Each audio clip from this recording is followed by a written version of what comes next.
Chief Justice, eminent clergy, member of the Council of State, Upper East Regional Minister, President of the ECOWAS Court of Justice, Attorney General, Ministers and Deputy Ministers of State, Justices of the Supreme Court, and other Justices of the Superior Court of Judicature, judges, members of the Judicial Council, Judicial Secretary, President and members of the Bar Council, President of the Upper East Regional Bar, members of the Ghana Bar Association, President of the Upper East Regional House of Chiefs, Chanapio, Per Dikundina, Adiale, Ayajitam III, and other traditional rulers, fellow Ghanaians, ladies and gentlemen. It is always a great pleasure to be amongst a gathering of fellow lawyers. And once again, I thank the Bar Council most heartily for the invitation to be part of this year's Bar Conference. I want to record also my appreciation to the Council for making me a member in permanent good standing, i.e., one who does not have to pay dues. It is an enviable status, one which I cherish. My memories of Bar Councils, Bar Conferences past are full of the struggles and joys that marked my years of practice and involvement in politics. Never a dull moment, I suppose, will best describe those days. There was always something that we had up our sleeves. We felt we had to be true to the pioneers of the profession in Ghana, who were nationalists and did not limit the work or influence of the lawyer to the narrow interpretation of the practice of the law. They saw law as an integral part of all human existence. Some of the most exciting moments of my life have played out during Bar Conferences. It is from this perspective that I speak and say that the theme you have chosen for this year's conference, ensuring an increase in revenue mobilization through taxation for the purpose of accelerated national development, the role of the lawyer, must surely be one of the bravest that has been taken. Reading your letter of invitation and the theme of the conference brought a warm feeling to my heart, for it showed that this generation of lawyers is as nationalistic in outlook as any of the earlier generations were. I believe there's a saying, and if there's not, there should be, that you can only fight the battles that you meet. The early lawyers were confronted with colonialism and went with enthusiasm into the battle for the fight for national freedom and independence. When we had governance issues, the latter lawyers took up the fight for personal freedoms, human rights, and civic liberties.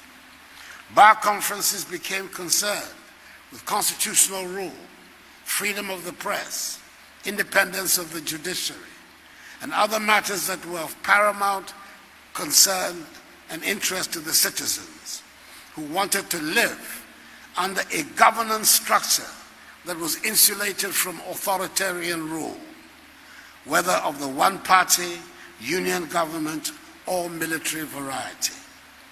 The Bar joined wholeheartedly in the search of the people for democratic governance, where power emanates from the open decision of the ballot box, not from the coercive force of the gun, secretly undertaken behind the backs of the people.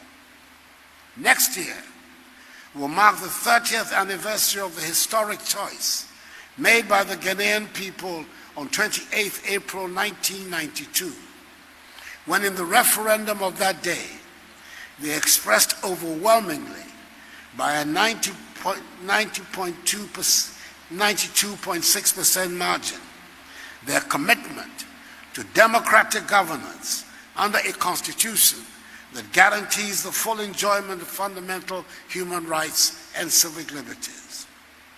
The decision has ushered our nation into the longest uninterrupted period of stable constitutional democratic governance in her history, which has experienced under the Fourth Republic 3 peaceful transfers of power through the ballot box on 3 separate occasions. The anti-democrats, who are always looking for occasions to snare at democratic governance, should also bear the following data in mind. The 1970s and 1980s, the periods of unbridled authoritarian rule on the continent, were the eras of economic decline, worsening poverty, collapsing infrastructure, and insecurity on our continent. GDP per capita in 1970, for example, according to the World Bank, stood at $220. The third wave of democratization on the continent, beginning in the 1990s, saw GDP per capita rise substantially to $605 in United States dollars in 1995, declined marginally to $547 in the year 2000, and in 2017 increased to $1,550 United States dollars. In Ghana, it was $398 in 1990, declined to $258 in 2000, and it is now $2,223 United States dollars.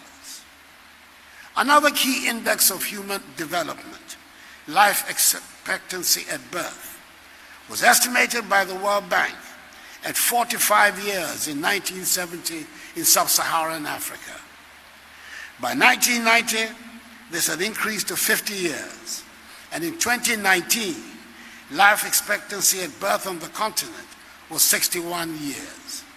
In Ghana, it was 49 years in 1970 and 64 years in 2019. According to data from the World Bank, gross primary school enrollment in sub-Saharan Africa in 1970 stood at 54% and had increased to 98.9% in 2019. It was 64% for us in Ghana, and by 2019 was 105%.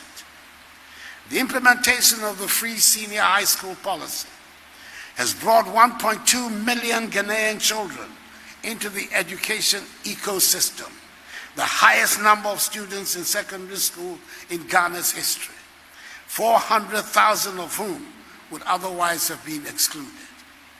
The National Health Insurance Scheme is operating more adequately and is enjoying the confidence of the increasing number of its users, with the number of active members up from 10.6 million in 2016 to 12.3 million at the end of 2019. The goal in sight is to attain universal health coverage for all. Clearly, democracy has been beneficial for the continent and for our country. We know, however, that the price of freedom is eternal vigilance, and vigilant we shall be here in Ghana. We shall not let our guard down and allow the clammy embrace of the people by anti-democrats who are disdainful and incapable of effective popular mobilization through accepted channels, but who want shortcuts to power without the express support of the people. Today, there is no question but that the most important thing on most people's minds is the need for accelerated national development to improve living standards and generate jobs for the mass of the people, especially the youth. On that question, we are all agreed. However, not everyone is ready to take the next step to the recognition that accelerated national development can best take place with a dramatic increase in revenue mobilization. And very few will then take the next further step to accept that revenue mobilization will happen principally through taxation. In our society, we have unfortunately not yet reached the stage of universal acceptance of taxation as a matter of public good. Fellow members of the bar, it is most reassuring that you have chosen to place the lawyer right in the middle of the process for revenue mobilization. Taxation is not popular and was the Achilles heel of all colonial powers throughout history. I hasten to add that it is not only a Ghanaian phenomenon for people to be unenthusiastic about paying taxes. As Benjamin Franklin, one of America's founding fathers, put it in one of his famous quotes, taxes are not something that people look forward to. He put it in the same bracket as death. With your indulgence, let me state the full quotation, because I believe the situation Benjamin Franklin faced and described in 1789, a decade or so after the inauguration of the American Republic, is not very different from ours. He said, and I quote, "Our new Constitution is now established and has an appearance that promises permanency. But in this world, nothing can be said to be certain except death and taxes," unquote. Ladies and gentlemen, our Constitution also now promises permanency, having lasted despite various challenges for 29 years. Death has not changed its certainty. It will come when it will. The only thing we have not done is to make taxes regular, predictable parts of our lives. It is time to make the payment of taxes a certainty in our society. Our tax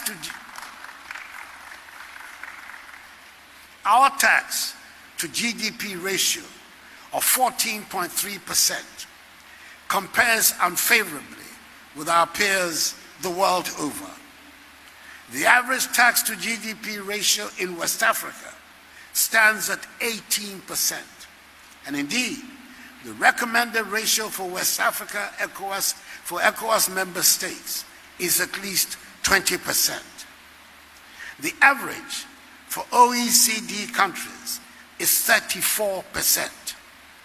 It is thus no wonder that American, German, French, Japanese, and British peoples, amongst others, can readily find the means to fund their own development, particularly their infrastructural development, whereas we are constantly struggling to do the same. There is therefore an urgent need to enhance significantly our capacity for domestic revenue mobilization to realize our development potential, create opportunities for our vibrant and dynamic youth, and deliver improved livelihoods for our fellow citizens. The necessity for increased mobilization of resources for national development is crucial. It can no longer wait. There are critical needs in all sectors in all parts of the country. Not too far from where we are gathered, torrential rains have caused havoc and washed away bridges and roads. Farms have been destroyed and investments have disappeared under floodwaters. These are just new additions to an already difficult situation of a long list of infrastructural deficits that require a lot of money for their elimination.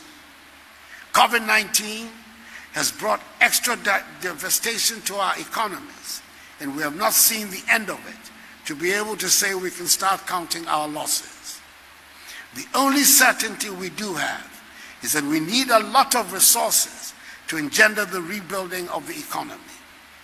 Hence the exceptional significance of government's Ghana Cares or Bantampa program, which is seeking to raise 100 billion cedis from both public and private sectors to finance the revitalization of our post-COVID economy. I'm glad that the bar has decided to enlist the undoubted strength of lawyers to help in the mobilization of resources through taxation. We must admit, though, that usually when lawyers are mentioned in relation to taxes, it is not in the best of lights. The tax lawyer is more often than not seen as the person that is helping people to escape paying what should properly be due to the state. The whole world has heard about the exploits of the famous tax lawyers that make it possible for the big companies to escape paying anything like what they should otherwise have to. They are the same tax lawyers who help billionaires pay less taxes. We heard the other day the astonishing news that some billionaires in the United States of America pay almost no income taxes and help one or two politicians pay the level of taxes they are ashamed to make public. There is one thing we do know, and in the unlikely event we do not know, we would have to accept quickly. We can never and should never forget the reality of our geography and our history. For the moment, we have work to do to convince the people of Ghana that if we are to get the developments we all crave, then paying taxes must become a regular and unquestioning feature of our lives. I do not suggest that lawyers take a vow of poverty and not make money, honest money, out of practicing as tax lawyers. As long as there are taxes, there will be tax lawyers, and there will always be a requirement for tax law expertise. Taxes can be confusing at times, and a good tax lawyer can guide and help keep businesses afloat or families' finances intact. It is at this time when we're trying to build a culture of paying taxes that we have a special demand for lawyers who would inspire confidence in the people that it is worth doing. I would dare say that the theme you have chosen for the conference, ensuring an increase in revenue mobilization through taxation for the purpose of accelerated national development, the role of the lawyer, is as relevant a clarion call for our times as self-government now or self-government within the shortest possible time, depending on your inclination, was for our forefathers.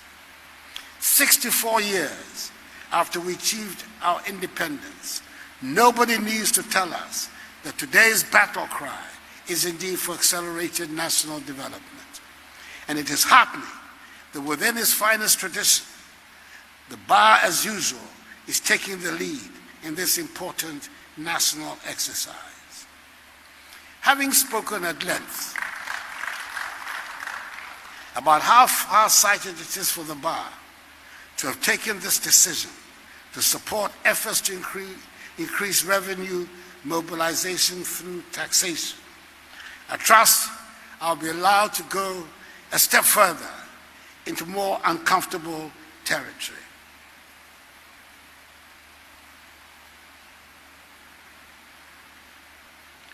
I have to point out that if this campaign you're undertaking is to be successful, you will have to start from home.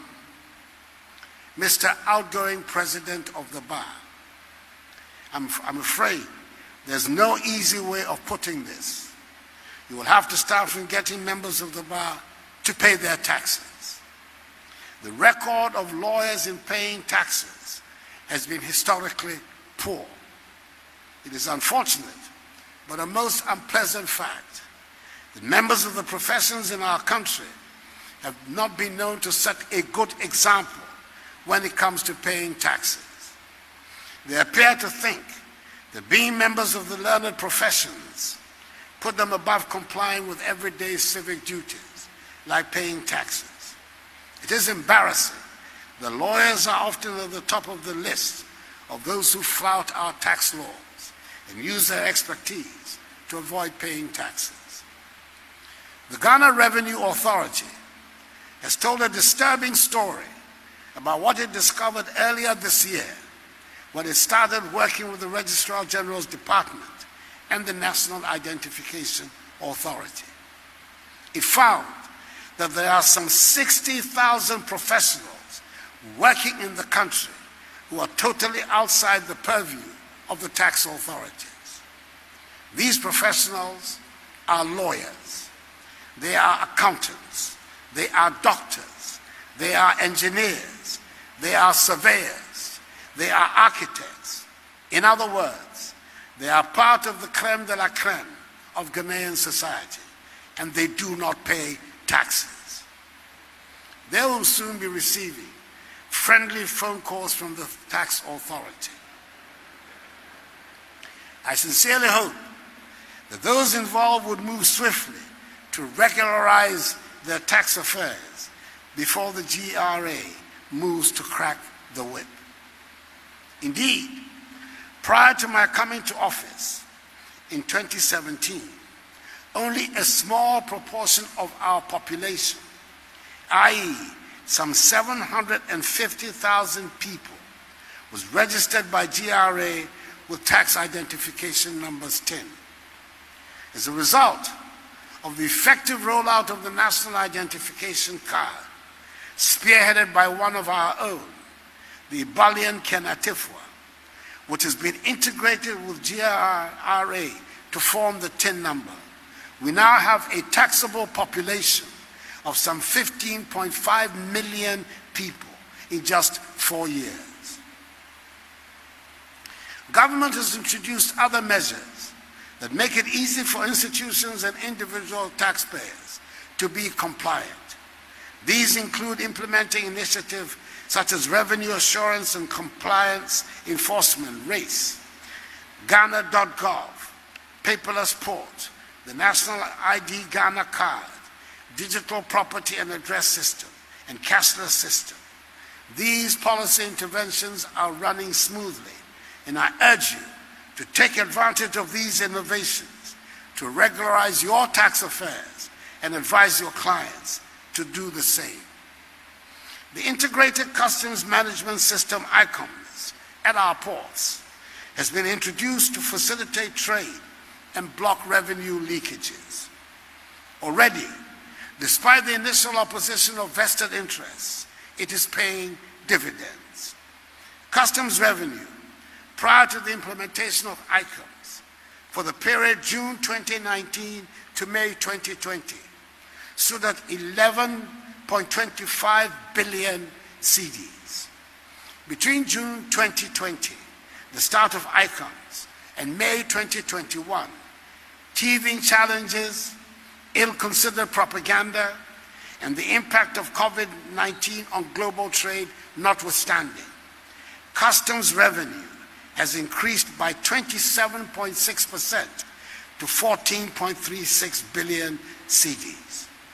Additionally, government is exploring data warehousing, data matching, and artificial intelligence to identify tax defaulters. Whilst government narrows the fiscal gap by implementing target revenue generating initiatives, much is also expected from taxpayers to be responsive in equal measure for the speedy full realization of moving Ghana to a situation beyond aid. When I say the bar is demonstrating courage by getting into the subject of taxes, I do not exaggerate. I wish all of us a lot of luck, and I shall be watching keenly how this project progresses. Before I end, I must make a comment on the choice of Bolgatanga as the site for this year's BARS conference.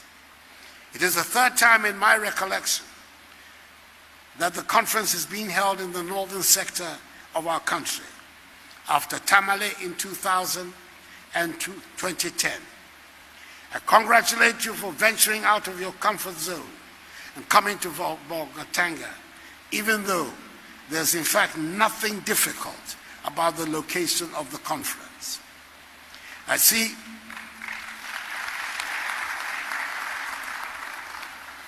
that these very pleasant premises have been aptly named by their founder, the celebrated priest, the Reverend Eastwood Anaba, who gave such an inspiring opening prayer for this conference in this magnificent auditorium, Desert Pastures. And I cannot think of a more suitable name to call this beautiful and well-ordered place. I'm hopeful that it has encouraged those lawyers who stay only in Accra and other big cities and imagine the rest of our country to be thatched roof mud houses to explore other parts of our country. You'll discover, yes, we have problems, but we're also making steady progress. May God bless the Ghana Bar Association and us all. And may God bless our homeland Ghana and make her great and strong. I thank you very much for your attention.